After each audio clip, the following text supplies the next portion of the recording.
Muslim Friendly Watch MFW yang kontroversi berikutan pengiktirafan Muslim Choice dibubarkan. Semua operasi berkaitan pertubuhan dan sistem yang bernaung di bawah badan bukan kerajaan itu turut dihentikan.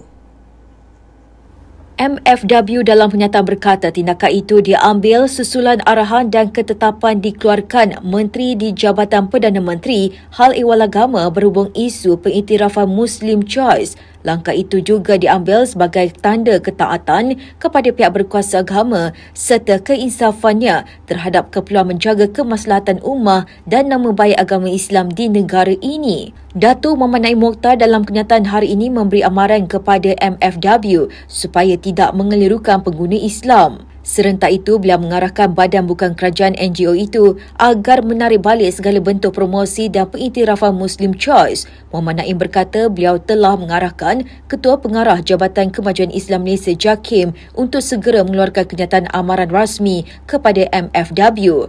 Jelasnya jika NGO itu gagal berbuat demikian, tindakan tegas akan diambil di bawah Akta Perihal Dagangan atas kesalahan penyalahgunaan logo halal atau sebarang bentuk pengiktirafan yang mengelirukan.